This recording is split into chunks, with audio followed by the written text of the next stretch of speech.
Hello friends, स्वागत है आपका हमारे channel learning ocean IAS academy में। तो आज हम एक इम्पोर्टेंट टॉपिक चालू करने वाले हैं, हिस्ट्री का, एंशिएंट हिस्ट्री का, इंडस वैली सिविलाइजेशन। तो ये टॉपिक यूपीएससी के प्रीलिम्स में भी बहुत बार पूछा गया इस पर क्वेश्चंस, और मेंस में तो रिटर्न बहुत बार ही आए हैं। तो इसलिए प्रीलिम्स में इसमें थोड़ा वेटेज कम हो सकता है, लेकिन मेंस के लिए टॉपिक बहुत ही इंपॉर्टेंट है। तो इसलिए आज हम इसको कवर करने वाले हैं। तो चालू करने से पहले अगर आप चैनल पर नए होंगे तो प्लीज़ लाइक, शेयर और सब्सक्राइब करना ना भूलें, ताकि आपको हमारे जो नए वीडियोस हम डालने वाले हैं उसका अपडेट मिलता रहे। तो चालू करते हैं आज के टॉपिक को, इंडस वैली सिविलाइजेशन। तो इंडस वैली सिविलाइजेशन क्या है एक्चुअली, मतलब ये एक one of the oldest civilization थी जो कि हमारे इंडिया में डिस्कवर की गई थी। मतलब उसका टाइम पीरियड भी बहुत पुराना था, अराउंड 2500 बीसी टू 750 बीसी के अराउंड ये सिविलाइजेशन थी। तो ये one of the oldest civilization, Mesopotamia civilization थी, या फिर जो चाइना की सिविलाइजेशन थी उसके अकॉर्डिंगली या उसके कंटेम्परेरी ये सिविलाइजेशन थी। तो ये एक अर्बन सिविलाइजेशन भी थी। अर्बन इसलिए बोलते इसको क्योंकि इनके इधर अर्बन स्ट्रक्चर था, जैसे हम सिटीज में रहते हैं, हमारे कैसे बिल्डिंग्स, प्रॉपर ड्रेनेज, एक प्रॉपर स्ट्रक्चर रहता है, तो वैसे इनका था। टाउन प्लानिंग वगैरह थी, तो इसकी वजह से इनको अर्बन प्लानिंग या अर्बन स्ट्रक्चर वाले भी सिविलाइजेशन कहती है। ओके, तो इसका आईवीसी जो नाम है, ये इंडस वैली सिविलाइजेशन, ये सबसे पहले एक आर्कोलॉजिस्ट थे जॉन मार्शल करके, उन्होंने इसको इंडस वैली सिविलाइजेशन नाम का नाम दिया था। मतलब उन्होंने ये डिस्कवर भी की थी फर्स्ट टाइम, और उसके बाद इन्होंने इसको वो नाम दिया था, इंडस वैली सिविलाइजेशन। इसको और एक दूसरा एक नाम है, इसको जो बोलते हैं हड़प्पन सिविलाइजेशन भी हम बोलते हैं। उसके बाद एक इंडस सरस्वती सिविलाइजेशन भी बोलते हैं। तो ये इसलिए बोलते हैं कि सबसे पहले है जो साइट यहाँ पर डिस्कवर हुई थी वो हड़प्पा नाम का एक साइट थी, वो डिस्कवर हुई थी। उसके बाद से ही इसको हड़प्पन सिविलाइजेशन बोलने लग गए, क्योंकि वहाँ पे उस टाइम पे एक कंसेंसस या रूल था कि जो भी साइट पहले डिस्कवर होंगे उसके हिसाब से उसको नाम दिया जाएगा। तो सबसे पहले डिस्कवर की गई साइट हड़प्पन थी, तो इसलिए उसका नाम हड़प्पन सिविलाइजेशन भी हुआ। और इंडस सरस्वती इसलिए बोलते हैं क्योंकि जो हड़प्पन जो साइट थी वो एक्चुअली इंडस रिवर पे थी, रावी रिवर पे थी एक्चुअली। लेकिन बाद के जो साइट्स थे वो उस कोस्ट पे ज्यादातर से टाउन थे, अर्बन स्ट्रक्चर्स। इंडस और सरस्वती जो रिवर थी उसके कोस्ट पे, तो इसलिए उनको इंडस सरस्वती सिविलाइजेशन भी कहा जाता है। ओके, तो नेक्स्ट इस पे जाते हैं, introduction to Indus valley civilization. जैसे कि मैंने बोला कि one of the oldest civilization है हमारे इधर की। मतलब अराउंड उसका टाइम स्पैन है 2500 टू 900 बीसी, मतलब 750 बीसी तक जाता है वो। उसको इस पे भी तीन फेजेस रहते हैं इसके।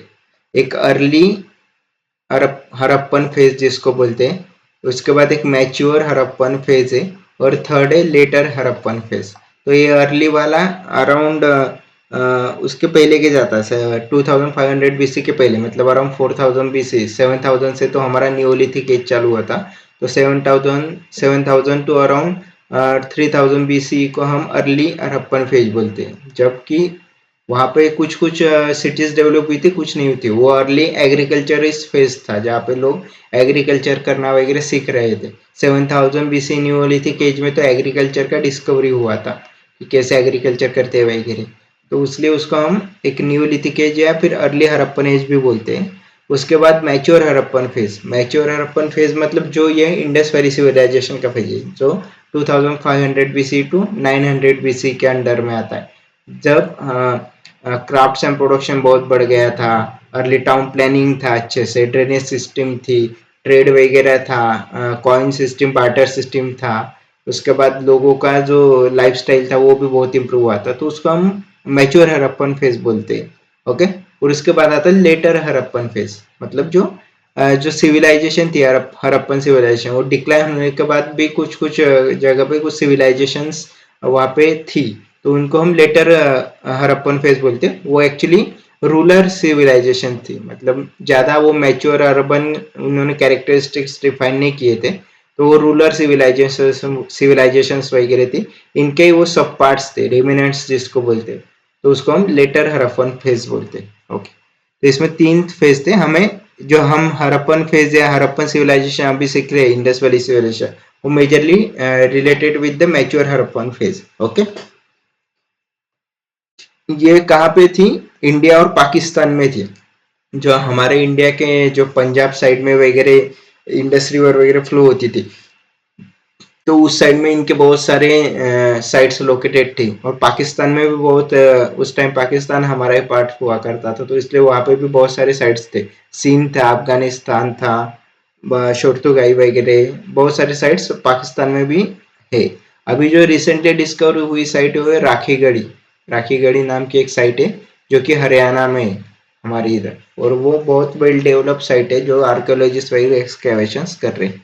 ओके, तो इसके मैं एक फेजेस के इसमें बोल सकता हूँ कि जैसे एक काम करते हैं, मैं आपको बताता हूँ इसमें। देखिए जैसे कि आपको अगर 4-5 साइड थे तो उन्होंने पूछ लिया कि नॉर्दर्न साइड कौन सी वगैरह करके, तो कैसे क्या करोगे? ये देखो, नॉर्थ साइड मतलब ये था, साउथ है, ईस्ट है और वेस्ट। नॉर्थ साउथ में जो रिसेंट सबसे डिस्कवर हुई साइट है वो है मांडा करके, जो कि जम्मू एंड कश्मीर में है। ओके, ईस्टर्न इसमें अलीमगीरपुर नाम का एक साइट है जो कि यूपी में है। साउथ साइड में है दाइमाबाद करके जो कि महाराष्ट्र में है। और वेस्टर्न इसमें जो है उसको बोलते हैं सुक्ता गेंदार करके, जो कि ईरान पाकिस्तान बॉर्डर पे सुक्ता गेंदौर करके एक साइट है जो कि पाकिस्तान ईरान बॉर्डर पे है। तो ये आपको ध्यान में रखना है इस मैप से, क्योंकि ये मेजरली साइट्स पूछ सकते हैं कि कौन सा ईस्टर्न मोस्ट साइट है, वेस्टर्न मोस्ट। ऐसा डायरेक्टली नहीं पूछेंगे, लेकिन ये आपको जरूरी चाहिए क्योंकि ये आपको एक आइडिया देगा कि कौन सा कितना एरिया उन्होंने कवर किया था उस टाइम पे। ओके, तो इसके बाद है हड़प्पा जो साइट फाउंड आउट हुई थी, फर्स्ट साइट दयाराम साहनी करके आर्कोलॉजिस्ट थे, उन्होंने इनको डिस्कवर किया था इस साइट को, तो इसलिए उसका नाम हड़प्पा भी बोलते हैं, जिसको हम हड़प्पन भी जो साइट बोलते हैं वो, क्योंकि वो साइट सबसे पहले डिस्कवर हुई थी इसलिए। ओके, उसके बाद है मोहिंजोदड़ो करके एक, मोहिंजोदड़ो एक बैनर्जी करके थे, उन्होंने डिस्कवर की थी। हड़प्पा दयाराम साहनी जी ने किया था, और मोहनजोदड़ो बैनर्जी करके एक आर्कोलॉजिस्ट थे, उन्होंने डिस्कवर किया था। ओके, तो ये हड़प्पन सिविलाइजेशन अर्बन कल्चर के लिए जैसे कि हमने देखा फेमस थे। तो अर्बन कल्चर के कुछ कैरेक्टरिस्टिक्स थे, जैसे कि उनका टाउन प्लानिंग एक अच्छा था, उसका ट्रेड के लिए वो जाने जाते थे, उनके कल्चर के लिए वो जाने जाते थे, तो इसकी वजह से उनको हम एडवांस सिविलाइजेशन या अर्बन कल्चर भी बोलते हैं। Okay, early Harappan late Harappan in the same area, early जो थे और लेट हड़प्पन जो सिविलाइजेशन हुए वो सेम एरिया में ही थे, क्योंकि ज्यादा डेवलप नहीं हुए थे, तो मोस्ट प्रोबेबली वो रूरल कल्चर थे, तो मोस्ट प्रोबेबली वो दोनों एक ही जगह पे मिलने के चांसेस ज्यादा रहते। जो मैच्योर हड़प्पन सिविलाइजेशन थे, जिसको हम इंडस वैली सिविलाइजेशन बोलते हैं, वो ज्यादातर से लोकेटेड बहुत जगह पे थे। राखीगढ़ी होगी, ऊपर मांडा वगैरह जैसे हमने बोला, चानूदड़ो हो गया, मोहनजोदड़ो, हड़प्पा वगैरह हो गया, शोरतुगाई वगैरह हो गया, ये जो साइट्स थी मैच्योर हड़प्पन साइट्स थी जो कि वेरियस प्लेसेस में लोकेटेड थी। ओके, ओके, उसके बाद है, ये तो हमने उसका बेसिक इंट्रोडक्शन देख लिया कि क्या क्या था और कैसे था। अभी हम उसका हड़प्पन इसके एक बेसिक थिंग देखेंगे, उसका एग्रीकल्चर कैसा था, एग्रीकल्चर और एनिमल रेयरिंग, क्योंकि मोस्ट प्रोबेबली क्वेश्चंस एक तो आपको पूछे जाते हैं इकोनॉमिक कंडीशंस पे, ट्रेडिंग कंडीशंस पे, और उसके एग्रीकल्चर वगैरह कैसा था उस कंडीशंस पे ज्यादातर से आते। तो जैसे कि हमने देखा कि हड़प्पन वगैरह न्यूलिथिक एज में हमने देखा था कि एग्रीकल्चर की डिस्कवरी हो गई थी, तो उसके बाद से हड़प्पन मैच्योर जो हड़प्पन साइट्स थे, तो वो एग्रीकल्चर प्रैक्टिसेस बहुत अच्छे से करते थे, उनको आता था कि खेती वगैरह कैसे करते उस टाइम पे, तो इसलिए वो ज्यादातर से उसमें इन्वॉल्व थे। उनका मेजर जो इकोनॉमिक का ट्रांजैक्शन था वो एग्रीकल्चर था, मतलब एग्रीकल्चर से जो भी प्रोड्यूस करते थे वो बाहर एक्सपोर्ट करते थे, या फिर खाना पीने के लिए वो इस्तेमाल किया करते थे। ओके, तो वो wide range of plant and animal products वगैरह उसको रेयरिंग करते थे और उसको उगाते थे। जैसे कि वो ऑमनिवोरस थे, ऑमनिवोरस मतलब जो कि वेज भी खाते हो प्लस नॉन वेज भी खाते हैं। ओके, उनको हम ऑमनिवोरस बोलते हैं। तो वो वेजिटेरियन फूड भी खाते थे, जैसे प्लांट्स वगैरह, एनिमल हो गया, व्हीट वगैरह हो गया, राइस हो गया, तो वो भी खाते थे। अलॉन्ग विद दैट जो नॉन वेज थे जैसे फिश हो गया, मीट वगैरह हो गया, तो वो भी खाते थे, तो इसलिए वो ऑमनिवोरस थे। ओके, तो ग्रेन्स फाउंड एट साइट्स, मतलब कौन कौन से ग्रेन्स, उसके जो ग्रेन्स कौन से फाइंड आउट हुए, व्हीट मिला है, बार्ली वगैरह लेते थे, लेंटिल लेते थे, चिकपी और सीजन। तो ये उनके प्राइमरी क्या बोलते हैं आपको, फूड रिसोर्सेस थे, जहाँ से उनको फूड मिलता था, जैसे गेहूं हो गया, चावल हो गया, उसके बाद दाल वगैरह हो गई, लेंटिल्स हो गए, चिकपी वगैरह हो गए, तो ये सब वो उगाते थे और उसको कंज्यूम भी करते थे, और जो एक्सपोर्ट करने के लिए सरप्लस बच जाता तो उसको हम वो एक्सपोर्ट भी करते थे। Okay, millets are found in site in Gujarat. Gujarat में जो साइट्स वगैरह थी वहां पे मिलेट्स फाउंड आउट हुए। मिलेट मतलब दाल वगैरह जिसको बोलते हैं हम, तो वो ज्यादातर से वो लेते थे। ओके, राइस लेते थे, लेकिन जो राइस की फाउंडिंग्स वगैरह थी वो रिलेटिवली रेयर थी as compared to other plants वगैरह या जो ग्रेन्स थे, क्योंकि राइस के लिए कैसे था कि इंटेंसिव वाटर वगैरह लगता था, तो वो ज्यादातर से मोस्ट प्रोबेबली जो रिवर के कोस्टल एरियाज होते थे उसमें ही मिलते थे। बाकी के जो अंदर के इंटीरियर एरियाज रहते थे वहां पे पानी की इतनी दिक्कत रहती थी, तो जिसके वजह से वो फूड या ग्रेन नहीं ले सकते थे या प्रोडक्ट नहीं ले सकते थे। तो that's why rice are majorly found along the coastal sides of the river only. Okay, okay, उसके साथ साथ एनिमल बोन्स वगैरह भी मिले हमें। एनिमल बोन्स जो आर्कोलॉजिस्ट वगैरह एक्सकैवेशंस लेते, तो उस टाइम पे क्या होता है कि वो एक्सकैवेट करते तो उनके साथ साथ उनको एनिमल्स के बोन्स मिले थे। तो कौन कौन से एनिमल्स के मिले थे, कैटल के मिले, शीप के मिले, goat, buffalo and pig. This animals were found out, मतलब अगर वो मिले इसका मतलब आइदर पर्पस क्या होगा, आइदर वो उनको खाने के लिए इस्तेमाल करते थे या फिर उनके साथ एनिमल रेयरिंग, मतलब जिसको एनिमल हस्बेंड्री वगैरह बोलते हैं, हम अपने खेती में अलॉन्ग विथ हमारे फार्मर जो रहते हैं खेती के साथ साथ प्राणियों को भी संभालते हैं, मतलब चिकन वगैरह हो गया, फिर बकरी वगैरह हो गए, उनको जिसको हम एनिमल रेयरिंग भी बोलते हैं। तो वो क्यों करते हैं कि खेती के लिए वो एक सरप्लस इनकम हो जाता है। तो along with that Harappan cultures people जो थे वो भी एनिमल रेयरिंग में ज्यादातर से बिलीव करते थे, डोमेस्टिकेशन ऑफ एनिमल्स जिसको बोलते हैं वो किया करते थे। लेकिन इसमें से अभी ये दो एक आर्कोलॉजिस्ट में मतभेद है इसके बारे में कि मेजरली वो इन प्राणियों का उपयोग खेती में करते थे या फिर इनमें से कुछ प्राणियों का उपयोग वो डे टू डे लाइफ में फूड के रिसोर्स में इस भी यूज करते थे, जैसे कि फिश हो गया, कैटल वगैरह हो गया, शीप हो गया। तो वो भी उनके इसमें मतभेद है, तो आइदर डोमेस्टिकेशन या फिर खाना, इसके लिए वो यूटिलाइजेशन करते थे, ये दो हमें पता है। ओके, उसके बाद है सील्स और जो टेराकोटा फिगर्स थी जो कि बहुत प्रचलित थे, हड़प्पन सील्स वगैरह, जिसको हम पिक्चोग्राफिक स्क्रिप्ट भी बोलते हैं।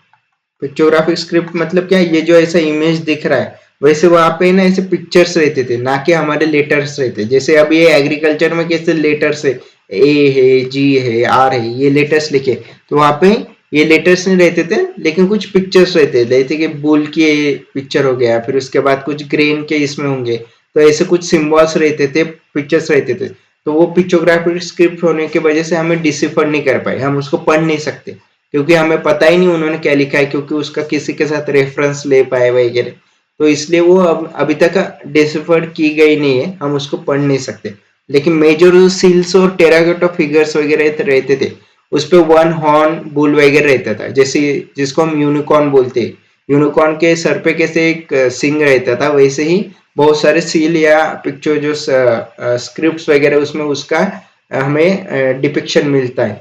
तो वो एक मेजर एनिमल था, और ये सील्स वगैरह हम ज्यादातर से देख सकते हैं कि वो एज ए अथॉरिटेरियन टूल वगैरह यूज करते होंगे, या फिर जैसे कि हम किसी को हमारा आई कार्ड वगैरह कैसे रहता है जिसको हम दिखाने के बाद कहीं पे जा सकते हैं प्लेस पे, तो वैसे उसको दिखा के ट्रेड के इसमें या फिर किसी प्लेस में जाने के लिए वो एक गेट पास हो सकता था।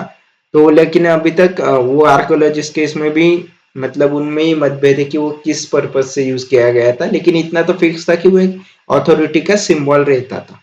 ओके, तो मेजरली तो जो हड़प्पन सिविलाइजेशन थी वो एग्रीकल्चर सिविलाइजेशन थी, और मेजरली वो उस पे ही उनका सस्टेनेंस वगैरह चलता था। ओके, उसके बाद जो टेराकोटा मॉडल्स है, टेराकोटा मॉडल्स मतलब मिट्टी से बने हुए जो खिलौने रहते हैं, जो हम बचपन में यूज वगैरह किए होंगे, आपने देखा भी होगा।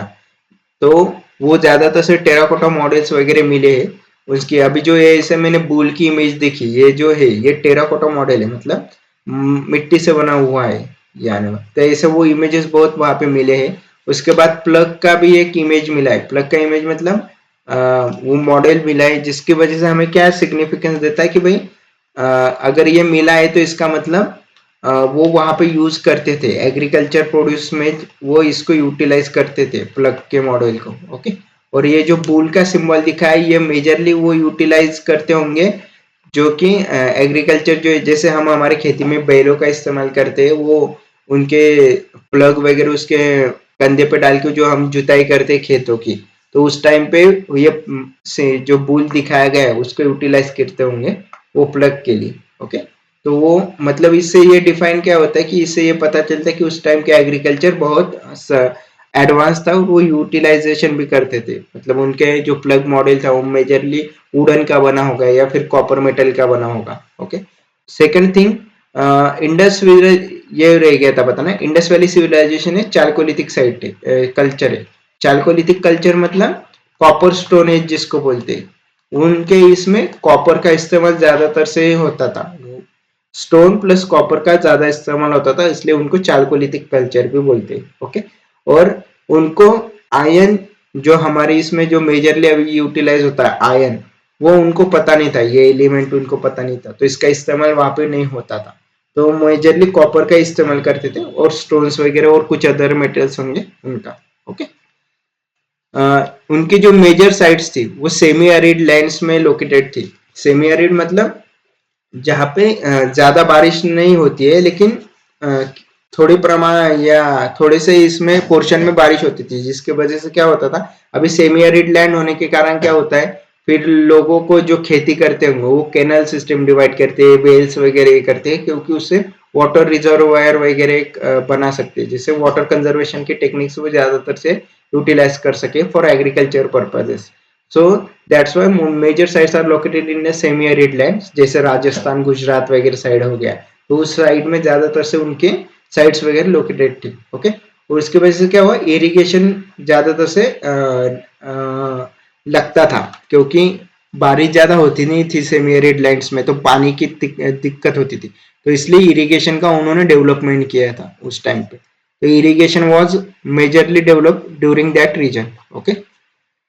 तो कैनाल के जो सिस्टम है, जैसे मैंने अभी बोला कैनाल सिस्टम, ये मेजरली फाउंड आउट हुआ है अफगानिस्तान में। अफगानिस्तान में जो रीजन है वहां पे कैनाल सिस्टम बहुत अच्छे से डेवलप किया गया है। लेकिन हम गुजरात वगैरह राजस्थान साइड में देखेंगे तो उतना उसके ट्रेसेस हमें मिलते नहीं है अच्छे से कैनाल सिस्टम के। ये वेल डेवलप हुआ था अफगानिस्तान साइड में। ओके। उसके बाद वाटर रिजर्वायर के ट्रेसेस हमें मिले हैं, धोलावीरा करके एक साइट है जो गुजरात में है। गुजरात की एक साइट है धोलावीरा करके, इस पे वाटर रिजर्वायर के उन्होंने एक इमेज मिली, उनके कल्चर ट्रेसेस भी मिले हैं। और ये ज्यादातर से हम इस पे एक सवाल भी आया था मेरे ख्याल से पिछले प्रीवियस ईयर में।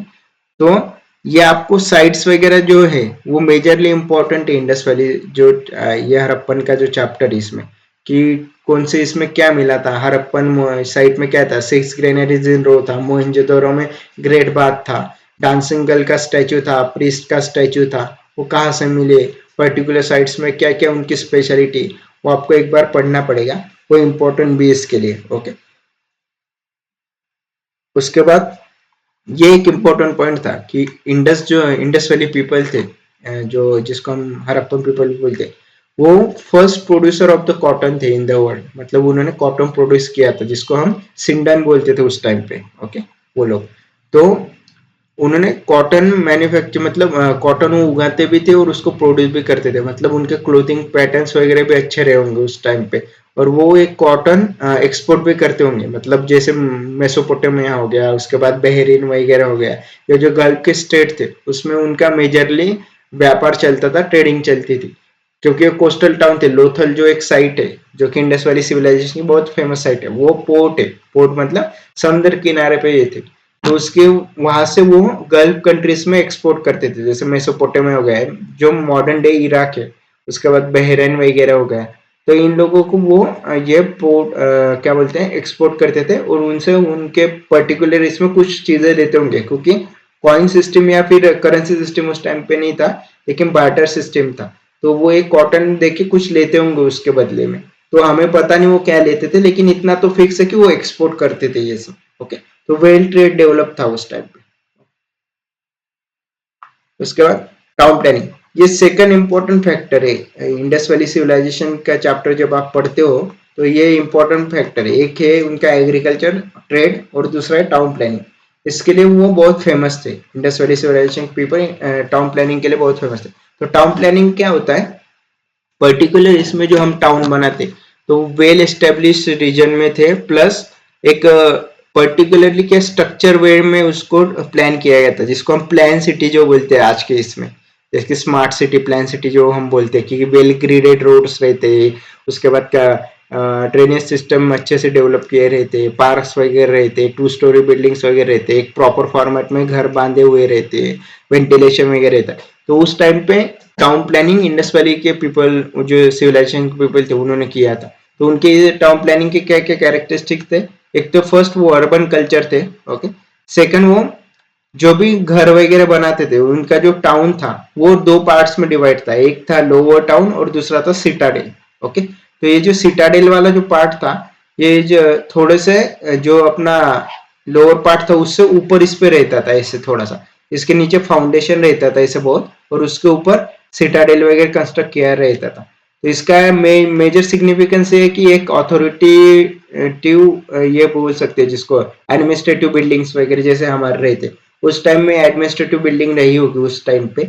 और इसका एक थोड़ा सा सिग्निफिकेंस जैसा रहता है, जैसे कि हमको अगर किसी गवर्नमेंट ऑफिस में वगैरह या फिर अच्छे जो प्राइवेट सेक्टर का ऑफिस वगैरह रहते हैं उनके एंट्री करने के लिए हमें एक पर्टिकुलर परमिशन लगती है, कुछ दिखाना पड़ता है। तो उस टाइप में यहाँ पे जाने के लिए भी वो सील का इस्तेमाल करते होंगे, जो हमें पिक्चोग्राफिक स्किल के बारे में उन्होंने बोला, तो हड़प्पन सील, तो वो दिखा के ही इनको कुछ गिने चुने लोगों को इससे यहाँ पे एंट्री होती होगी। तो ये एक अथॉरिटिव या कंट्रोलिंग टावर होता होगा, जैसे राजा कैसे खुद के महल से पूरे प्रजा या फिर उसके जो एरिया है जिसको कंट्रोल करता है उसी तरह से यहाँ से जो अथॉरिटिव कोई फिगर होगा वो कंट्रोल करता होगा बाकी के टाउन को। ओके, तो ये इसको बोलते हैं सिटाडेल। ये यहाँ पे जो लोअर टाउन था उससे ऊपर रहता था, और ये जो सब था ये फोर्टिफाइड था ऐसे, मतलब उसको क्या बोलते कंपाउंड वगैरह किया रहता होगा उन्होंने। ओके, और दूसरा था लोअर टाउन।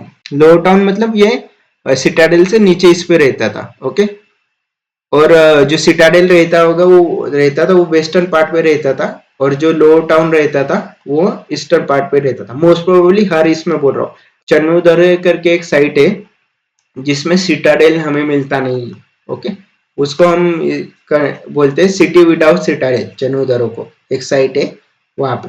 ओके, जो सिटाडेल वगैरह इनके टाउन स्ट्रक्चर के जो बिल्डिंग्स वगैरह बनाए जाते थे, 2 स्टोरी बिल्डिंग रहती थी, मतलब जैसे हमारा जैसे 2 मंजिली इमारत वगैरह रहती थी या फिर बिल्डिंग रहती घर रहता है, तो उसी तरह से उनका भी एक ये बिल्डिंग रहती थी, घर रहते थे। तो उनमें बर्न्ट ब्रिक यूज किए रहते थे। बर्न ब्रिक मतलब जो हमारे यहाँ पे कैसे जिसको ईट बोलते हैं हम, ईट कैसे उसका पहले उसका प्रोसीजर रहता है, उसको पहले बनाते हैं फिर उसको आग में तपाते ताकि वो सॉलिड बन पाए अच्छे से, वो उसका स्ट्रेंथ बढ़ पाए। तो उसी तरह से जब उन्होंने कंस्ट्रक्शन किया था बिल्डिंग्स वगैरह, तो वहां पे बर्न ब्रिक का भी इस्तेमाल किया गया था। ओके, और ये जो सिटाडेल हुआ करता था वो मड ब्रिक प्लेटफॉर्म पे मिला है। मड ब्रिक प्लेटफॉर्म जो ये प्लेटफॉर्म बनाया रहता था उसमें मड इस्तेमाल किया रहता है। मड मतलब जिसको हम बोलते हैं दलदल का जो ये रहता है पतला, तो उसको इस्तेमाल किया रहता है। ओके, कीचड़ जिसको बोलते हैं वो। और जो बर्न ब्रिक्स रहते थे वो स्टैंडर्डाइज रेशो में रहते थे, वो 4:4 के इसमें रहते थे, और उसके हाइट अराउंड 2a रहती थी, मतलब ऐसे 4:4 इसमें, और इसका हाइट 2 इंचेस वगैरह सेंटीमीटर रहता होगा। तो उस टाइम में उसका रेशो रहता हुआ था, रेक्टेंगुलर शेप में रहता था वो, और वो बर्न ब्रिक यूज करते थे, मतलब उसका स्ट्रेंथ भी ज्यादा रहता होगा उस टाइम पे। ओके, उसके बाद इनका ग्रिड सिस्टम में जो भी घर बनाते थे वो ग्रिड सिस्टम में वो डेवलप करते थे। मतलब ग्रिड सिस्टम मतलब कैसा, कि सपोज आपको आपके जो घर रहते वो कैसे रहते, ऐसे ग्रिड सिस्टम में रहते, मतलब जो एक दूसरे को 90 डिग्रीज में काटते। तो ऐसा अगर रोड जाता होगा तो रोड के इस साइड में घर रहते, फिर इस साइड में घर रहते, इस साइड में घर रहते और ऐसे घर रहते हमारे इसमें। ओके, तो उसी टाइप में उस टाइम में भी घर रहते थे ऐसे। जो रोड थे वो 90 डिग्रीज में एक दूसरे को काटते थे और वो उसके along the side of road वो घर बांधते थे। ओके, इसको बोलते हैं ग्रिड सिस्टम। ओके, उसके बाद था उनका एक तो ग्रिड सिस्टम में रहते थे और सेकंड उनका ड्रेनेज सिस्टम बहुत एडवांस था। जो हमारे आजकल के इसका ड्रेनेज सिस्टम है, जो कि एक हमारे इधर से जो गंदा पानी निकलता है एक हमारे ड्रेनेज में रहता है और वो ड्रेनेज फिर मेन पाइपलाइन से मिलता है। तो वहां से फिर वो मेन पाइपलाइन से वो जो कचरा या गंदा पानी वो दूसरी जगह पे ट्रांसफर होता है या फिर जिसको डिस्पोजेबल जगह है वहां पे वो लेके जाता है। तो सिमिलरली इंडस वैली सिविलाइजेशन में एक एडवांस ड्रेनेज सिस्टम और सेमेंटेशन सिस्टम रहता था। मतलब जो अंडरग्राउंड ड्रेनेज रहते थे उस टाइम पे, जो हमारे रोड साइड में कभी कभी आपने देखोगे कि रोड साइड में ड्रेनेज रहते तो वो ओपन रहते, लेकिन इनके अंडरग्राउंड ड्रेनेज सिस्टम थे ताकि मतलब वो हाइजीनिक के इसमें बहुत क्या बोलते हैं एडवांस लेवल पे थे हमसे ज्यादा। और अंडरग्राउंड ड्रेनेज होने के कारण ज्यादातर से ऊपर कुछ ओपन अप नहीं होता था, जिसके कारण बैक्टीरिया वगैरह या फिर कुछ गंदगी एयर में जा पाई इसकी वजह से। ओके, तो इनका पहले कैसे करते थे, जब भी घर वगैरह बांधते तो इनका पहले सबसे पहले ये ड्रेनेज सिस्टम का लेआउट कर लेते थे। पहले ड्रेनेज वगैरह वो वहां पे निकाल लेते थे, फिर वो ड्रेनेज होने के बाद एक घर वगैरह बांधते थे। तो उसके वजह से क्या होता था, एक सिस्टमेटिक वे में सब बांधा वगैरह जाता था। तो उनका एक मेजर फीचर था। ओके, ये था उनका टाउन प्लानिंग। और along with that town planning में क्या रहता था, मेजरली 2 स्टोरी बिल्डिंग रहते थे। 2 स्टोरी बिल्डिंग का व्यूज वगैरह भी ऐसा रहता था कि बाहर से किसी को डायरेक्टली अंदर का कुछ दिखे ना, प्लस जो घर रहता था उसके घर के अंदर एक वेल भी रहता था, जिसको हम कुआं वगैरह बोलते हैं, जिससे पानी निकाल सके। और ये कुआं एक्चुअली ऐसा बांधा गया जाता था कि जो भी कोई पास नियर बाय जो पैसेंजर वगैरह होगा, वो ट्रैवलर होगा, उसको एक्सेसिबल रहे। अगर उसको सपोज कुछ पानी की प्यास लगी है तो वो जाके वो पानी निकाल सके, पी सके, इसकी वजह से एक्सेसिबल रखा था वो ट्रैवलर्स को भी।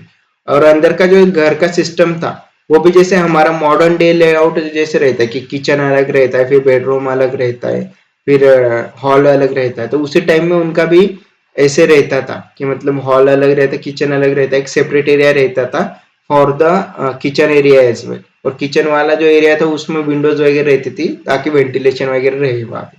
तो मेजरली वो उनका मतलब जो आज मॉडर्न डे का हमारा जो अभी आर्किटेक्चर है, सिमिलरली टाउन प्लानिंग उस टाइम पे थी।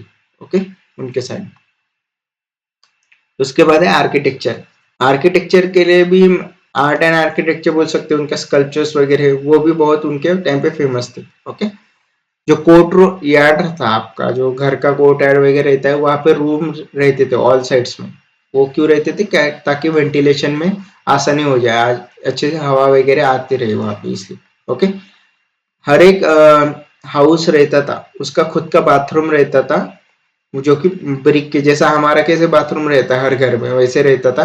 वो ब्रिक से बांधा जाता था और वहां से प्रॉपरली एक ड्रेनेज सिस्टम निकलता था, जो कि सब ड्रेन को मिल जाके मिलता था। जैसे मतलब यहाँ से अगर कोई नहा रहा है तो गंदा पानी ये ड्रेन में जाके पाइपलाइन से वो सब ड्रेन को मिले और फिर वो सब ड्रेन मेन ड्रेनेज को कनेक्ट होता था, ताकि वो एक वाटर सिस्टम अच्छे से कनाल सिस्टम उन्होंने डेवलप की थी, ताकि वो जो गंदा पानी वो प्रॉपरली डिस्ट्रीब्यूट हो जाए या फिर डिस्पोज ऑफ हो जाए, इसलिए। ओके, 2 स्टोरी बिल्डिंग जैसे मैंने बोला था कि 2 स्टोरी बिल्डिंग रहती थी उस टाइप पे, मेजरली तो मिली नहीं है, लेकिन कुछ कुछ केसेस में 2 स्टोरी बिल्डिंग्स भी मिली है। ये क्यों नहीं मिली, क्योंकि क्या होता है वेदरिंग वगैरह होता है रॉक का, जो वुडन के बने होंगे, तो मेजरली वो वुडन वाले जो मटेरियल रहते हैं वो कंपोस्ट का उसका डिग्रेडेशन हो जाता है, तो इसलिए वो ज्यादातर से उसके ट्रेसेस मिलते नहीं है। लेकिन कुछ कुछ जगह पे मिले हैं इसके ट्रेसेस 2 स्टोरी बिल्डिंग के। ओके, और उसमें वेल्स रहती थी बहुत सारे घरों में, ताकि पानी का एक्सेस हो सके, क्योंकि सेमी एरिड एरिया में रहते थे तो ज्यादा पानी की दिक्कत होती थी, इसलिए उन्होंने वेल डेवलप करना सिस्टम एंड क्या बोलते हैं वेल सिस्टम उन्होंने डेवलप कर ली थी। ओके, उसके बाद था सिटाडेल, तो जो मैंने बोला एक ऑथोरिटिव स्ट्रक्चर था, एडमिनिस्ट्रेटिव ब्लॉक भी बोल सकते हैं। वो एक स्पेशल पब्लिक पर्पस के लिए यूटिलाइज किया गया था। मतलब जैसे मैंने हमारा एडमिनिस्ट्रेशन का जो ब्लॉक रहता है उस टाइप पे वो उनके टाइम पे सिटाडेल हुआ करता था, ताकि वो जाके वहां पे जो पता नहीं वो एक्चुअली एडमिनिस्ट्रेशन के लिए था या फिर अदर कोई पर्पस था, लेकिन मेजरली वो एक अथॉरिटी फिगर का घर था या फिर बिल्डिंग था।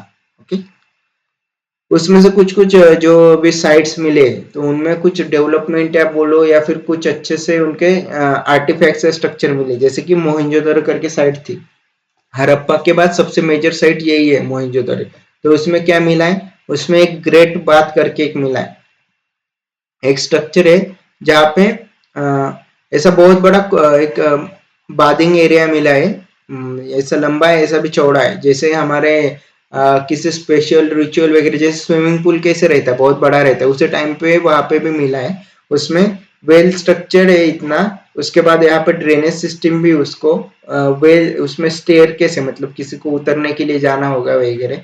और वहां पे जो ये जो बना है उसके इसमें रूम्स भी मिले फॉर चेंजिंग द क्लोथ्स वगैरह।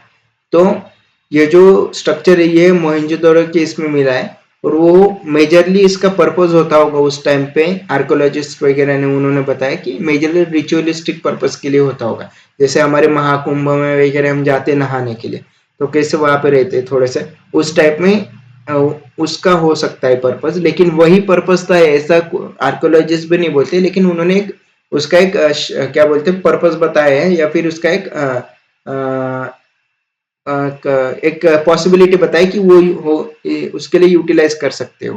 ओके, जो इसमें ब्रिक्स यूटिलाइज हुए थे, जैसे हमारे इधर ब्रिक्स जो हम यूटिलाइज करते हैं वो कैसे हम सीमेंट से वगैरह उसको लगाते हैं ताकि वो अच्छे से एक दूसरे चिपके और स्ट्रेंथ मजबूत रहे, मतलब बिल्डिंग की स्ट्रेंथ वगैरह मिले। तो उसी तरह से जो उस टाइम पे जो ब्रिक्स थे वो मोटर और जिप्सम से लगाए जाते थे, तो इसके वजह से वो अच्छे से एक दूसरे के साथ आदेश या चिपक जाते थे और वो एक स्ट्रेंथ देते थे बिल्डिंग को। Okay, rooms on three sides in which one of which was a large well. Okay, तो जैसे कि मैंने बोला ये ऐसा स्ट्रक्चर हुआ करता था, ऐसे चारों बगल से दीवारें होती थी। तो यहाँ पे तीन साइड पे जो है वहां पे रूम्स रहती थी, जो कि मैंने बोला जिनका major purpose changing of the clothes वगैरह होता होगा, रिचुअलिस्टिक टाइम पे कपड़े बदलने के लिए वगैरह यूटिलाइज करते होंगे। ओके, उसमें से एक है उसमें लार्ज वेल मिली। वेल मतलब इसके साथ साथ यहाँ पे कुआं भी होता था जिससे पानी आता होगा, मतलब ये कुएं से क्या करते होंगे यहाँ से निकाल के पानी इसमें डालते होंगे, ये जो स्विमिंग पूल वाला एरिया है या फिर ग्रेट बाथ का एरिया था उसमें। और उसके बाद लोग इसमें नहाते हुए वगैरह होंगे, फिर वो नहाने के बाद यहाँ पे ड्रेनेज एरिया भी रहता था जिसके बाद में वो पूरा पानी यहाँ से मेन ड्रेनेज में जाता था। तो वो एक सिस्टम भी बहुत उन्होंने डेवलप किया था अच्छे से। ओके, स्पेशल रिचुअल बात थी वो अभी फिक्स नहीं है कि मतलब वो उसके लिए यूटिलाइज किया था या नहीं यूटिलाइज कर रहे थे, लेकिन मेजरली तो आर्कियोलॉजिस्ट का यही डिपिक्शन है कि भाई वो स्पेशल कोई रिचुअल होगा उसके लिए वो यूटिलाइज करते होंगे उस टाइम के इसमें। तो आर्किटेक्चर भी उसके टाइम पे जो इंडस वैली हड़प्पन कल्चर था, आईवीसी का जो कल्चर था उस टाइम पे बहुत डेवलप हुआ था आर्किटेक्चर वगैरह भी। ओके, नेक्स्ट है इकोनॉमी एंड ट्रेड। तो ये सबसे इम्पोर्टेंट टॉपिक है, जैसे कि मैंने पहले लेक्चर्स में बहुत बार बोला है कि यूपीएससी मेजरली जो क्वेश्चन पूछती है वो एक सोसाइटी पे पूछते हैं, सेकंड इकोनॉमी पे पूछते उस टाइम के जो इकोनॉमी थी, और जो होगा ट्रेड वगैरह कैसा था, उसका नॉर्म्स कैसे थे वगैरह उस टाइम उस बेस में वो क्वेश्चंस पूछती। ओके, तो सबसे पहले तो हड़प्पन जो कल्चर था या फिर आईवीसी की इकोनॉमी वो एग्रीकल्चर इकोनॉमी थी। वो क्या करते थे, हमारे जैसे अभी की जो इकोनॉमी जिसको हम बोलते हैं खेती प्रधान देश है हमारा, तो उस टाइम पे उनके टाइम पे भी वो ज्यादातर से एग्रीकल्चर के क्रॉप्स वगैरह लेते थे जिसपे उनकी इकोनॉमी डिपेंड थी। मेजरली वो क्रॉप लेते थे व्हीट, बार्ली, कॉटन तो सबसे पहले उन्होंने प्रोड्यूस किया था तो वो लेते थे उस देश में। ओके, उनका इनलैंड और फॉरेन ट्रेड बहुत ज्यादा था। जैसे कि मैंने बोला कि उनका फॉरेन ट्रेड रहता था मेसोपोटामिया से, ओके, जो कि मॉडर्न डे इराक है, इराक का रीजन। उसके बाद बेहरन करके एक एरिया है उनके साथ। तो इनके साथ ये मेजरली जो आर्टिफैक्ट्स थे, ये फिर ये जो एग्रीकल्चर प्रोडक्ट्स थे, वो उनको एक्सपोर्ट करते थे।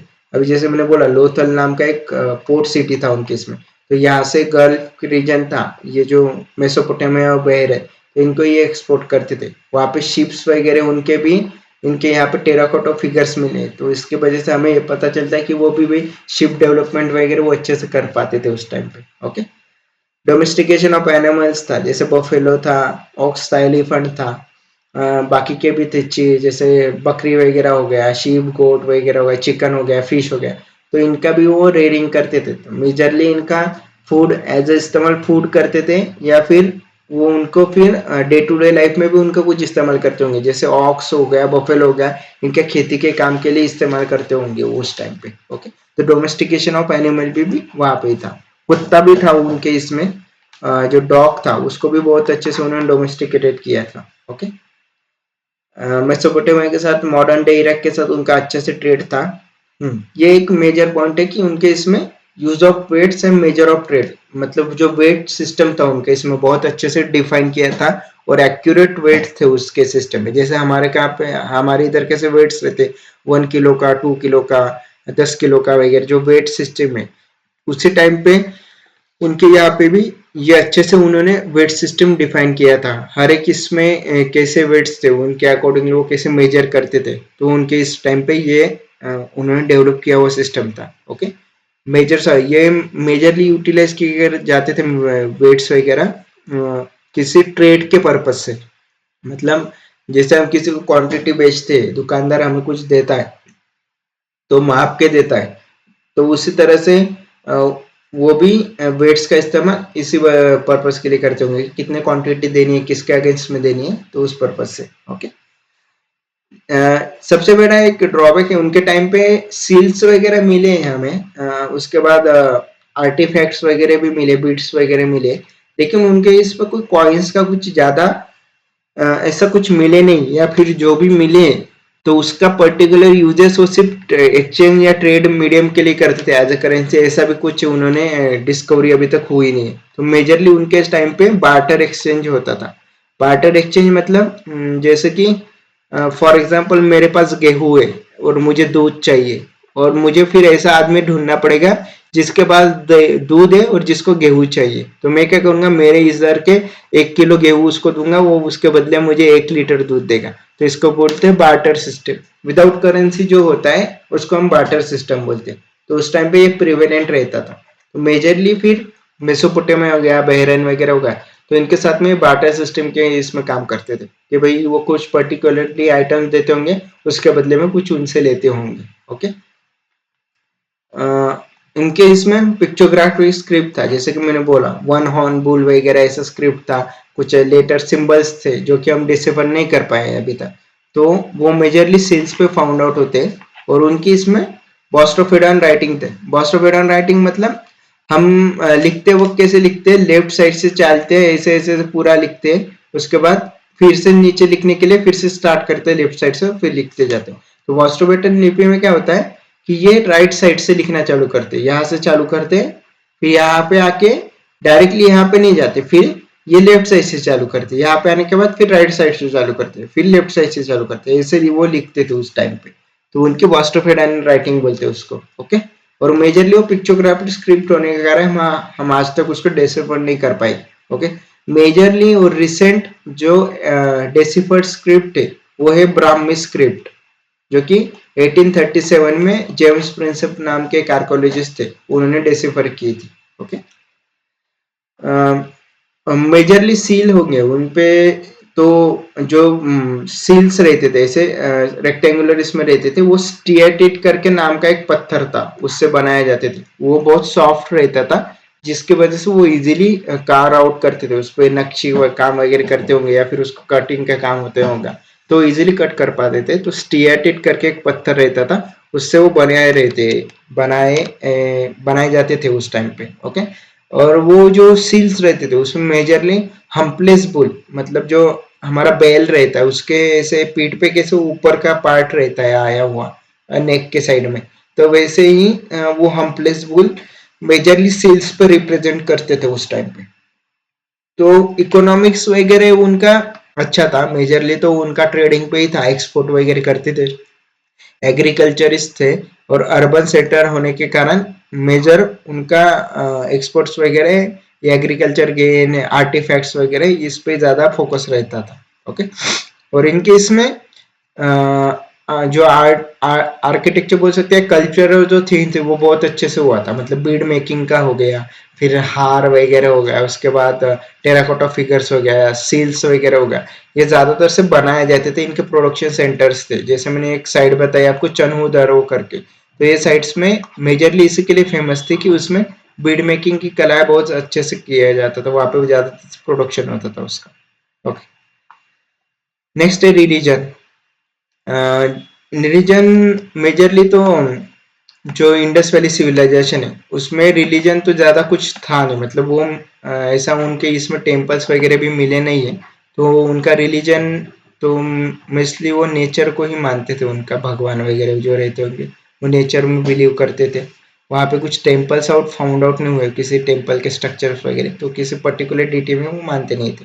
ओके, मेजरली वो मदर गॉडेस करके एक हमें सील मिली है, जिनके ऐसे वुमेन की इमेज है, उनके वो सर पे एक ऐसा बहुत बड़ा मुकुट है, और उसने दोनों हाथ अपने ऐसे पेट के ऊपर रखे हैं, या बोल सकते कमर के ऊपर ऐसे रखे हैं और खड़ी है, तो उसको उन्होंने उनको नाम दिया मदर गॉडेस करके। तो उनका मेजरली वो वर्शिप करते होंगे, ऐसा उनका आर्कोलॉजिस्ट का कहना है।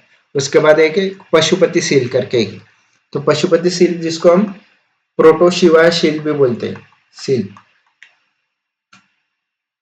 प्रोटोशिवा इसलिए कि एक फिगर दिया है जो कि योगिक पोस्चर में बैठा है, मतलब जैसे हम कैसे ध्यान वगैरह करते, तो उस टाइम पे ऐसे बैठा है, और उसके चार साइड में चार एनिमल है, तो इनके इसमें टाइगर है, बफेलो है, उसके बाद है डियर है दो। ओके, उसके बाद एलिफेंट है, और राइनो है।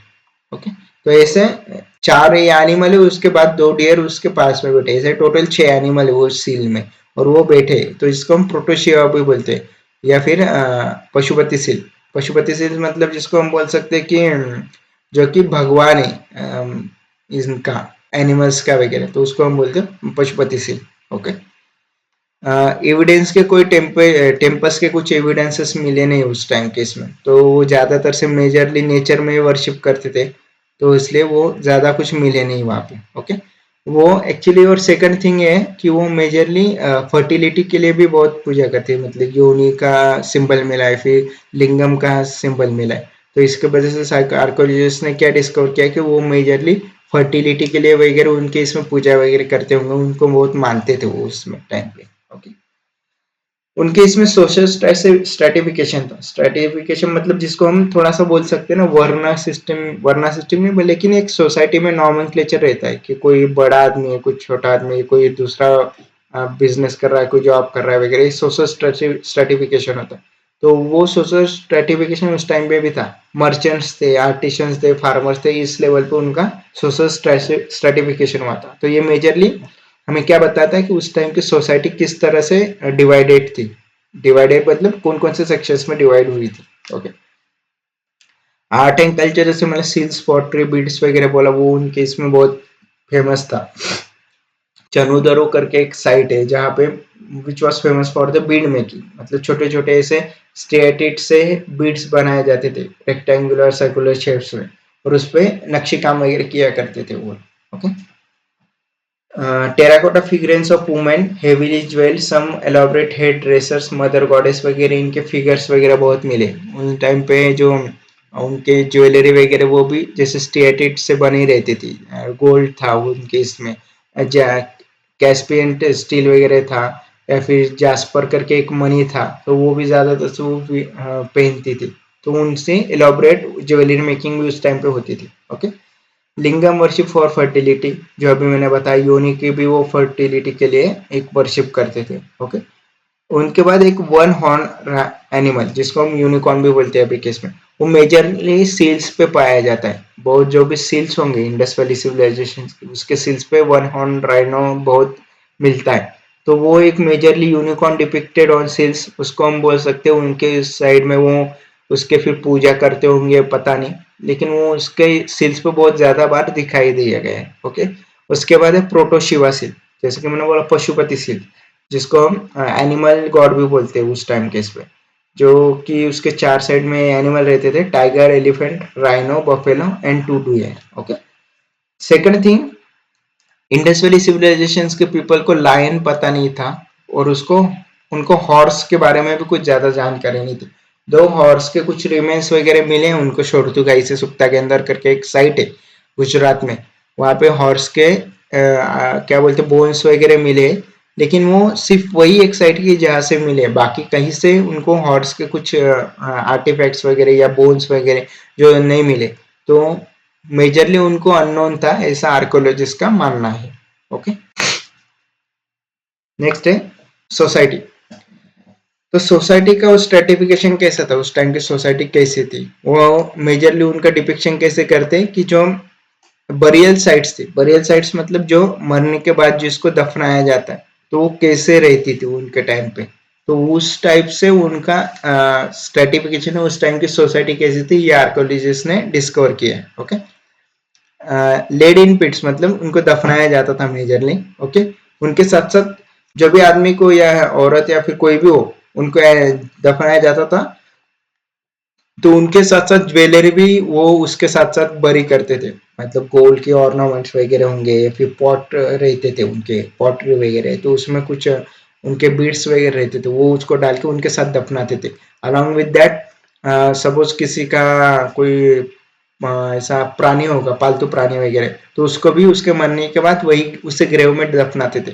तो उनका मानना होगा शायद से ऐसा कि आफ्टर लाइफ में जब वो जाएंगे तो उनको इन चीजों की जरूरत पड़ेगी, इसलिए उनके साथ वो दफनाते थे, ताकि उनको अन्य अगले जन्म में उसका काम आ सके। तो मतलब वो आफ्टर लाइफ में बिलीव करते थे उस टाइम पे। ओके, तो बरियल्स ज्वेलरी वगैरह है वो बहुत मैन और वुमेन के इसमें मिला है। ओके, जो बरियल्स थे उसमें क्या रहता था, पॉटरी रहती थी, ऑर्नामेंट्स रहते थे। ओके, और आफ्टर लाइफ में वो बिलीव करते थे। ओके, मेजरली तो मोहनजोदड़ो और हड़प्पा में जो रेयर ऑब्जेक्ट्स है, मतलब जैसे मैंने बोला आपको कि वो बहुत सारे ज्वेलरी वगैरह पहनते थे, लेकिन ज्वेलरी जैसे हमारे इधर सोशल स्ट्रेटिफिकेशन कैसे होता, कुछ कुछ औरतें बहुत हेवी ज्वेलरी पहनते हैं, उनके पास गोल्ड वगैरह ज्यादा रहता, कुछ कुछ औरतें जिनके पास ज्यादा को पैसा नहीं रहता वो क्या सिंपल ज्वेलरी पहनती, तो ये सोशल स्ट्रेटिफिकेशन हो गए। तो सिमिलरली जो रेयर और ऑब्जेक्ट से जो ज्वेलरी वगैरह बनाए जाते थे, वैल्यूएबल मटेरियल से, वो मोहनजोदड़ो और हड़प्पा साइड में मिलती थी। चनूदड़ो हो गया, सुक्तागेंदो और शोरतुगाई वगैरह ये जो साइट्स है, इनमें वो ज्यादातर से मिलती नहीं थी, मतलब ये जो दो सेंटर्स थे वो बहुत अमीर रहते होंगे उस टाइम पे, बाकी के जो सेंटर्स होंगे वो मोस्ट प्रोबेबली रूरल रहते होंगे। जैसे कि हमारे इसमें देखा जाता है कि पुणे वगैरह साइड में एक मेजर मेट्रो सिटी जहाँ पे अर्बन कल्चर फाउंड आउट होता है, लेकिन उसके सराउंडिंग एरिया में जिसको छोटे छोटे विलेजेस है, जहाँ पे इतना कुछ ड्रेनेज सिस्टम हो गया, टाउन प्लानिंग नहीं रहता है, जहाँ पे लोगों के पास पैसा कम रहता है, तो सिमिलरली वो स्ट्रेटिफिकेशन दिखाई देता है। तो वैसा ही उस केस में भी होता होगा इंडस वैली पीपल के साइड में। ओके, ये थिंग जो फॉरेन ट्रेड्स को मेल हुआ या मेसोपोटामिया के साथ जो ट्रेड था उसके कंडीशंस में मिलता है हमें। एक बॉटल थी ऐसे, मतलब ऐसे एक बॉटल थी जिसमें ऐसे परफोरेटेड थे, मतलब जहाँ पे होल्स रहते होंगे, ऐसे होल्स वगैरह, तो इसके होल से क्या रहता होगा, इसके अंदर परफ्यूम वगैरह भरते रहे होंगे उस टाइम पे। तो ये होल से क्या होता है कि इससे एयर वगैरह पास आउट होती है, तो ज्यादा से अच्छी खुशबू आती है, जिसके लिए वो पॉट्स को होल्ड किए रहते हैं। तो इसको mostly found in smaller settlements वगैरह, कालीबंगन वगैरह जो सेटलमेंट्स थे, तो वहां पे ये मोस्टली फाउंड आउट होते थे उस time. Okay, mostly found in large settlement, sorry large settlement में मिलते थे, लेकिन स्मॉलर सेटलमेंट में एब्सेंट रहते थे। जैसे कि मतलब लार्ज सेटलमेंट हो गया मोहनजोदड़ो हड़प्पा साइड में, ये सेंट वगैरह, मतलब जैसे कैसे रहता है हमारे इस केस में, देखो हम सेंट वगैरह को कैसे देखते हैं कि भाई जो बहुत अमीर लोग वगैरह वो ही मारते, जो गरीब वगैरह है वो उतना इस्तेमाल नहीं करते उसका, मतलब एक थोड़ा सा एक डिफ्रेंसिएशन हो जाता है। तो सिमिलरली उसी केस में इंडस वैली सिविलाइजेशन केस में भी ये देखा जाता है, जो लार्जर सेटलमेंट्स थी जैसे मोहनजोदड़ो हो गया, हड़प्पा हो गई, तो इस केस में वो बॉटल्स वगैरह मिलती थी, लेकिन जो स्मॉलर सेटलमेंट्स है, कालीबंगन वगैरह हो गया, चनूदरो हो गया, शोरतुगाई वगैरह हो गया, तो इस सेटलमेंट्स में ये ज्यादा मिलता नहीं।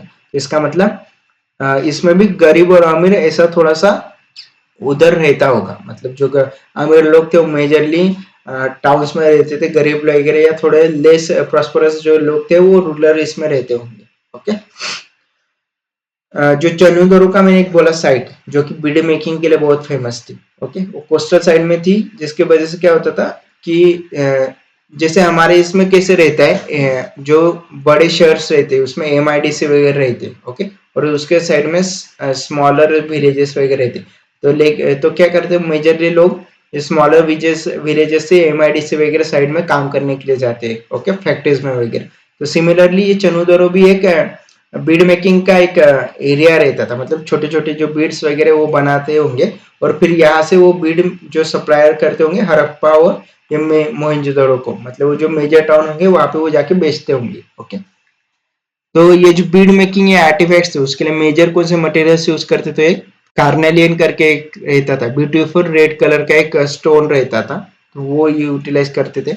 जास्पर क्रिस्टल रहते थे, क्रिस्टल ऑफ कार्ड्स, स्टियाटिट जैसे मैंने बोला मेजरली एक पत्थर रहता था, थोड़ा सा सॉफ्ट रहता था, तो जिसके वजह से वो सील्स और बीड मेकिंग के लिए ज्यादा फेमस था और ज्यादा तो से यूटिलाइज भी करते थे। ओके।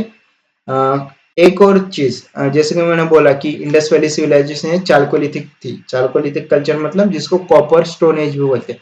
तो इनके इस टाइम पे कौन कौन से मेटल यूज के होते थे? कॉपर था, ब्रॉन्ज मेटल भी था, ब्रॉन्ज सिविलाइजेशन भी जिसको बोलते हैं हम। उसके बाद गोल्ड इनको पता था, शेल्स वगैरह जो समुद्र में हमें शेल्स मिलते हैं उसका भी ये अच्छे से यूटिलाइज करते थे। ओके, उसके बाद था terracotta and burn clay.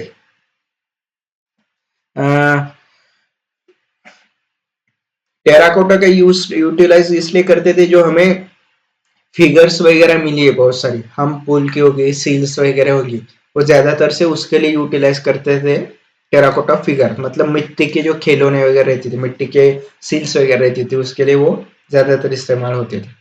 Okay, तो सोसाइटी स्ट्रेटिफिकेशन भी वहां पे था, सिटाडेल लो टाउन वगैरह हो गया। उसके बाद वो कैसे दफनाते थे लोगों को उसके इस पे रहता था। उसके बाद ज्वेलरी वगैरह कैसे इस्तेमाल करते थे, पोर्ट टाउन उनकी लाइफ कैसे थी, उस पे हम सोसाइटी का स्ट्रेटिफिकेशन कर सकते हैं। ओके, और एक था जो बीड शेप थे, बीड मतलब जो ऐसे सिलेंड्रिकल शेप्स थे। उसके बाद सिलेंड्रिकल मतलब ऐसे ऐसे रहते थे। उसके बाद था डिस्क शेप भी थे, डिस्क शेप म्हणजे मतलब ऐसे रहते थे, स्पेरिकल भी रहते थे, गोल पूरा। उसके बाद बैरल शेप थे, सेगमेंटेड, उसके वेरियस टाइप्स ऑफ बिट्स बनाते थे। ओके। ओके, तो स्टियाटिट के पत्थर से भी कुछ कुछ स्टिट बनाते थे, बिट्स बनाते थे। और स्टियाटिट के जो पत्थर था उसकी पाउडर करके भी उससे फिर उसको पकाते होंगे, उसको बर्न आउट करते होंगे, फिर उसके साथ उसके बाद उसको बनाते होंगे, ऐसा एक प्रोसेस रहता होगा उनका, तो उसका पाउडर भी वो इस्तेमाल करते थे। ओके, तो इसमें से कुछ साइट है जैसे नागेश्वर एंड बालाकोट। बालाकोट तो अभी के पाकिस्तान में है। ओके, तो ये फेमस थी फॉर शेल ऑब्जेक्ट्स, मतलब एक कोस्टल टाउन होते होंगे, यहाँ से ज्यादातर से ट्रेड समुंदर के रास्ते से चलता होगा, तो इसलिए ये उसके लिए शेल ऑब्जेक्ट्स के लिए ज्यादा फेमस थे। Okay, Shortugai in Afghanistan best source of lapis lazuli. Lapis lazuli करके एक एलिमेंट था जो कि ब्लू स्टोन था, ब्लू कलर में रहता था, उसके लिए ये साइट बहुत फेमस थी शोरतुगाई। यहाँ से वो अफगानिस्तान में साइट है, यहाँ से जो इंडस वैली सिविलाइजेशन के लोग थे वो इसको इंपोर्ट करते होंगे। ओके, उसके बाद है लोथल। लोथल है गुजरात में है, पोर्ट सिटी है। ये इसके ऊपर क्वेश्चन भी आया था पिछले साल में। तो ये इससे ज्यादातर सो कार्नेलिन करके एक एलिमेंट था, मतलब जो कि बीड मेकिंग वगैरह उसके लिए क्राफ्ट्स में यूटिलाइज होता था। तो यहाँ से वो लोग इसको मंगवाते थे या इंपोर्ट करते थे। ओके, स्टिएटेट करके पत्थर वो मेजरली राजस्थान और गुजरात के रीजन से मिलता था। खेतरी रीजन जो राजस्थान में, वहां से कॉपर मिलता था इन लोगों को। ओके, उसके बाद साउथ इंडिया से इनको गोल्ड का इंपोर्ट करते थे ये लोग। ओके, उसके बाद कॉपर। ये कॉपर देखो ये मेजरली खेतरी राजस्थान से भी करते थे और ओमन रीजन था, क्योंकि बहरीन, ओमन, मैंने जैसे बोला गल्फ कंट्रीज में इनका ट्रेड बहुत अच्छा था, तो वहां से भी इंपोर्ट करते थे। ओके, मेसोपोटामिया से ये कॉपर के ट्रेसेस वगैरह, ब्लैक वेसल वगैरह मिला है। ब्लैक वेसल जैसे एक ऐसे वेसल था इनके पास, उसके ट्रेसेस मिले जिसके ऊपर बहुत सारे ऐसे डिजाइन किए और बहुत ब्लैक मतलब ब्लैकिश कलर में उसको कोटिंग किए। तो मेजरली इसका पर्पस आर्कोलॉजिस्ट वगैरह उन्होंने बताया कि ये अल्कोहल स्टोरेज वगैरह के लिए वो यूटिलाइज करते होंगे, लेकिन यही था पर्पस वो नहीं पता, लेकिन इसके लिए वो यूटिलाइज करते थे कोई स्टोर करने के लिए पदार्थ, जो इसके बदले में वो मेसोपोटामिया से कुछ लेते होंगे। ओके, मेलुहा करके एक मतलब मेलुहा, ये मेसोपोटामियन लोग इंडस वैली सिविलाइजेशन का रीजन था, जो हमारा इंडिया पाकिस्तान का जो रीजन था उसको बुलाते थे, मेलुहा करके रीजन था। तो वहां से उनका सी सर्फर बोलते थे, तो उनके पर्टिकुलर सीज पे भी ये बोट का एक निशान है, और उस पे मतलब मेलुहा करके ऐसा रीजन का डिस्क्रिप्शन है उन्होंने दिया हुआ। ओके, नेक्स्ट है decline of the Indus valley civilization. तो अभी इतनी प्रॉस्परस सिविलाइजेशन थी, अर्बन कल्चर था, सब अच्छे से चल रहा था, तो ये डिक्लाइन क्यों हुई? ये एक मेजर आर्कोलॉजिस्ट के बीच में डिबेट का एक टॉपिक है कि भाई ये क्यों डिक्लाइन हुई, इसके रीजंस क्या थे। तो सबसे पहले इसके पीछे कुछ थेरीज है, मतलब 3 थेरीज मोस्ट प्रोमिनेंट थेरीज है। कि एक तो फर्स्ट है कि क्लाइमेट चेंज हुआ होगा उस टाइम पे, क्योंकि वो मेजरली जो इंडस वैली सिविलाइजेशन, तो इंडस रिवर, सरस्वती रिवर की इसमें थी मोस्टली, तो वो रिवर के बेसिस, मतलब जो रिवर का कोर्स थे उसके अलोंग साइड में ही उनके सेंटर्स थे। ओके, रावी रियर हो गई, बियास रियर होगी उस केस में।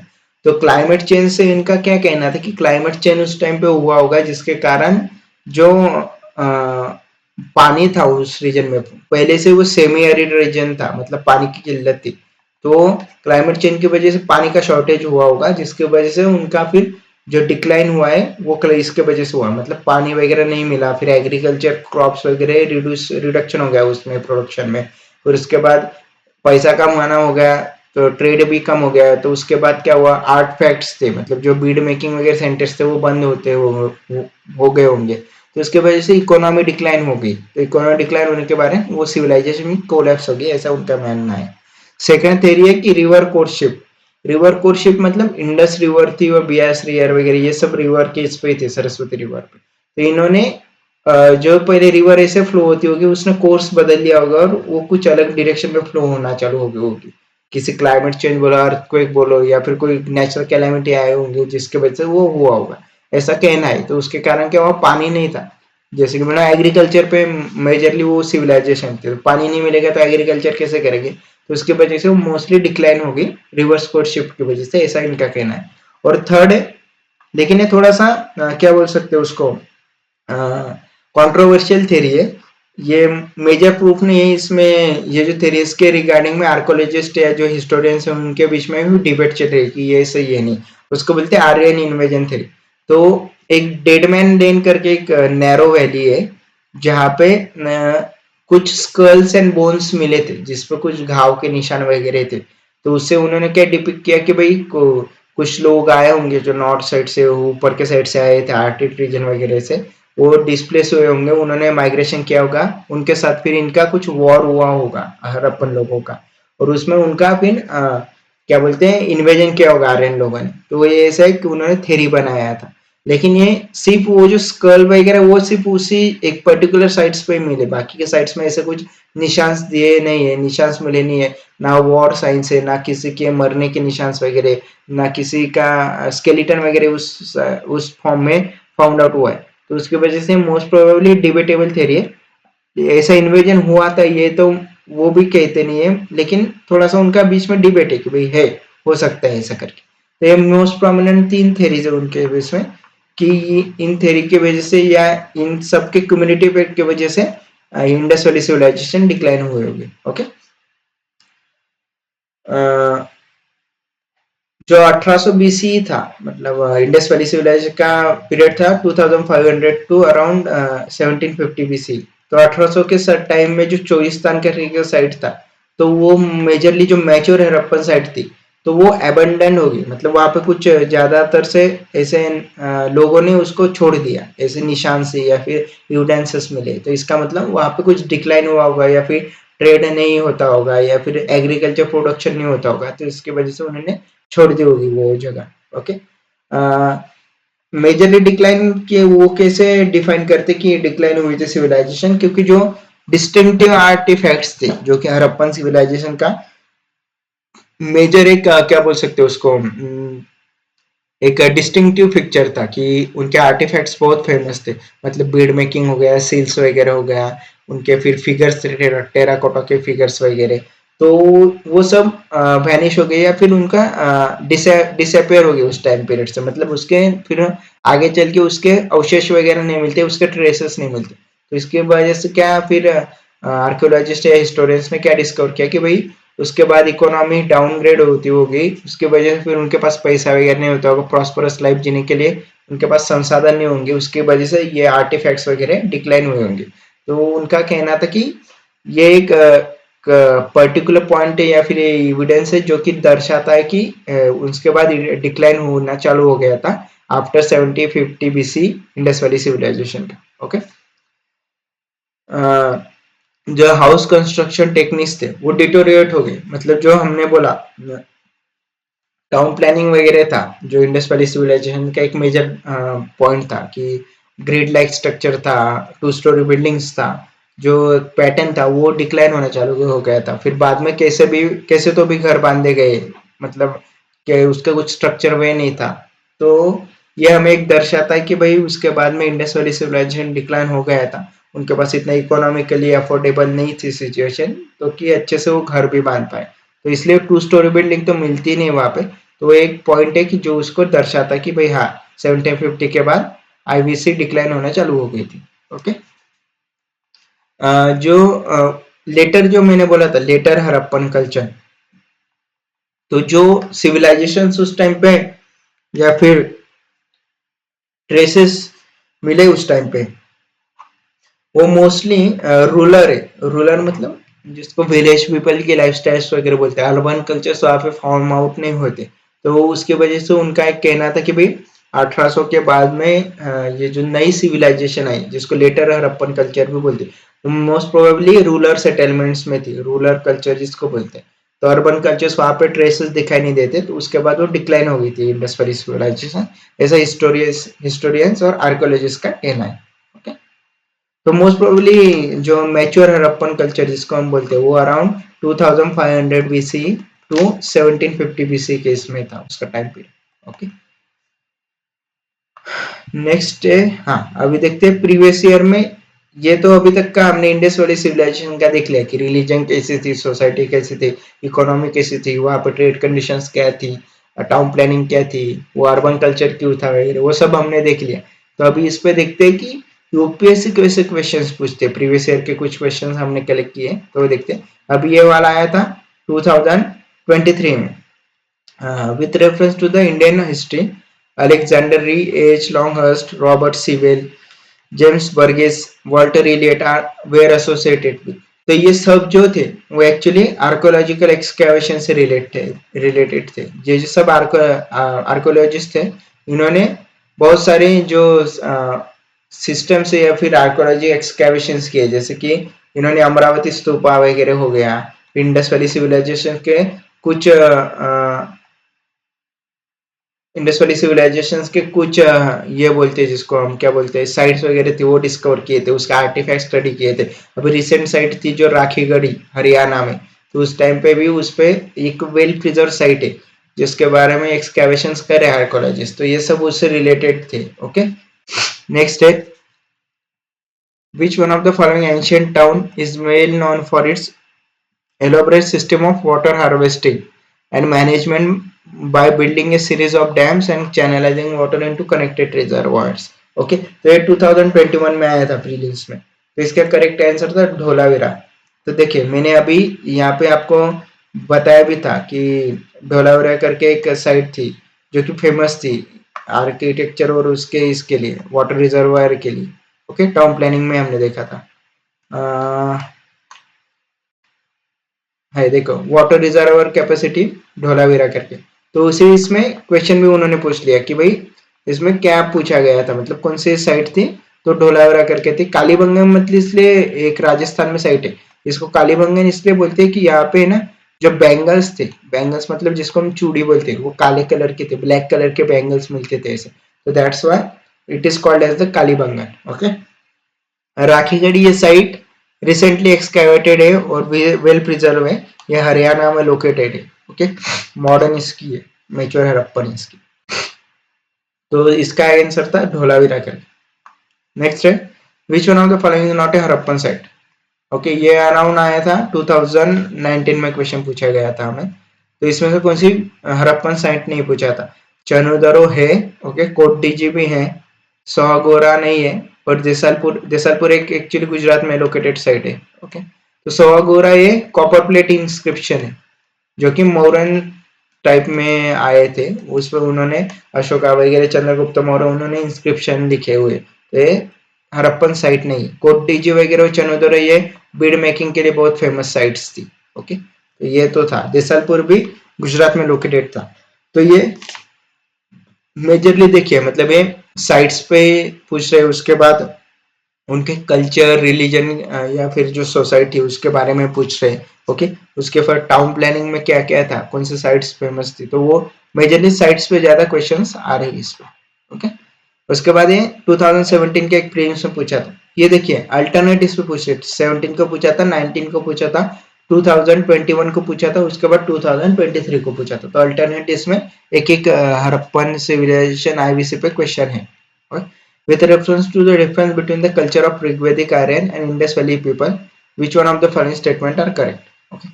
तो सबसे पहला statement, Rigvedic Aryan used the coat of mail and helmet in warfare whereas the people of Indus valley civilization did not leave any evidence of using them. Okay, ये बराबर।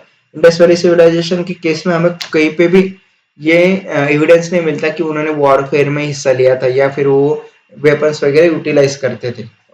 Second है Rigvedic Aryan knew gold, silver and copper, whereas Indus valley people knew only copper and iron. तो ये गलत है। देखो मैंने जैसे पहले ही बोला था, Indus valley civilization chalcolithic culture बोलते हैं, ब्रॉन्ज कल्चर, ब्रॉन्ज सिविलाइजेशन बोलते हैं इसको।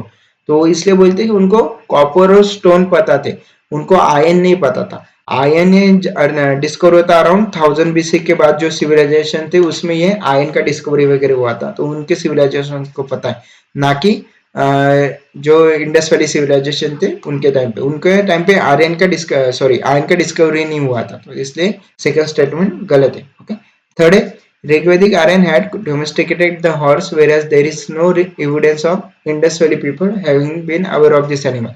तो ये भी बराबर है। जैसे कि मैंने बोला, इंडस वैली पीपल को लायन और हॉर्स के बारे में कुछ ज्यादा जानकारी नहीं थी, वो थे पता नहीं, मतलब इसका हॉर्स के रिमेन्स जिसको अवशेष बोलते हैं, ये सब मिले हैं हमें अराउंड सुक्ता गेंदार करके एक साइट थी, वहां पे ही मिले हैं। ओके, तो ये गलत था, ये स्टेटमेंट बराबर है उनका, एक्चुअली थर्ड स्टेटमेंट बराबर 1 और 3, मतलब इसका करेक्ट आंसर है सी ऑप्शन, कि first and third statement are correct. Okay, तो दोस्तों ये था हमारा आज का लेक्चर इंडस वैली सिविलाइजेशन पे, बहुत इंपॉर्टेंट टाइप टॉपिक है यूपीएससी प्रीलिम्स के सिलेबस के हिसाब से। तो अगर आपको हमारे कंटेंट अच्छा लगा तो प्लीज़ हमारे चैनल को लाइक, शेयर और सब्सक्राइब करना ना भूले, ताकि हम जब नेक्स्ट वीडियोस अपलोड करेंगे तो आपको ज़्यादा से ज़्यादा उसके बारे में जानकारी मिल सके। ओके, और अपडेट भी मिल सके। ओके, तो तब तक के लिए मिलते हैं अभी नेक्स्ट वीडियो में, तब तक के लिए धन्यवाद, थैंक यू।